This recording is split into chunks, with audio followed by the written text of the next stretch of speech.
Di chapter lalu banyak sekali hal yang sangat menarik. Di antaranya bagaimana sedikit demi sedikit Pulau Onigashima bisa untuk dikendalikan oleh Momonosuke melalui awan api miliknya. Sedikit flashback pun kita dapatkan pada chapter di minggu lalu. Kemudian kejadian yang paling menarik kita di chapter lalu bagaimana benturan kekuatan dahsyat yang dilakukan oleh Luffy dan juga Kaido. Mereka sama-sama menggunakan teknik terbaru mereka dan sepertinya itu adalah teknik pamungkas dari mereka. Akankah kali ini Kaido tidak bisa lagi untuk bisa meredam amarah dari sang Dewa Nika dengan teknik Hanumannya?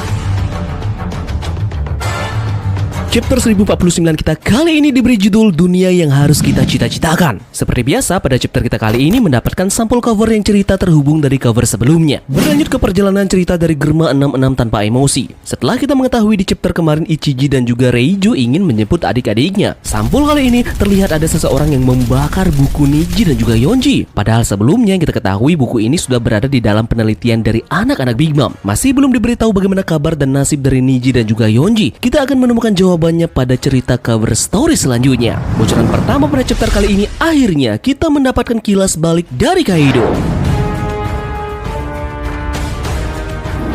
Kita bisa melihat masa kecil dari Kaido. Kaido berada di kerajaan Vodka. Namun masih belum dijelaskan di sini di mana letak dari kerajaan Vodka ini. Beberapa tahun kemudian dia bertemu dengan Shirohige yang mengatakan kepadanya bahwa Rocks ingin bertemu dengannya. Tamagon jadi teringat hal yang sama yang dimana ada kesan yang sama juga pada saat Rockstar yang memberi kabar kepada Shirohige di kapal Moby Dick. Rupanya Shirohige ditugaskan untuk mengantarkan undangan kepada para anggota Rocks seperti Rockstar di cruise Shanks pada saat itu. Jadi coba kalian dengar baik-baik kemarin apa yang dikatakan oleh Shirohige kepada Rockstar di kapalnya. Kau pasti berjuang keras untuk membawanya ke sini, bukan? Yep, sekarang terungkap sudah bahwa memang hal yang sama juga terjadi pada Shirohige di masa lalunya, seperti hal yang sama yang dia lihat Rockstar di kapalnya.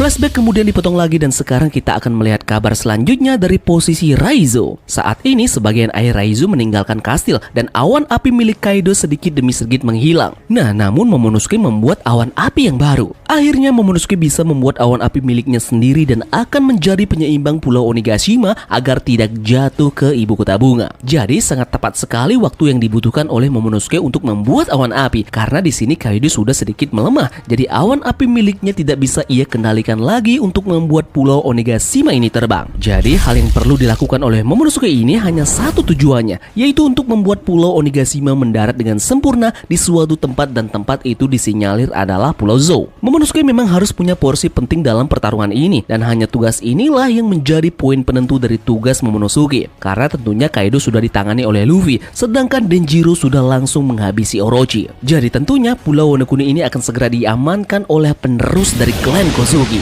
Ada bocoran lagi yang dimana terlihat Luffy sesaat dia bertarung dengan Kaido. Dia mengatakan sesuatu yang sangat luar biasa.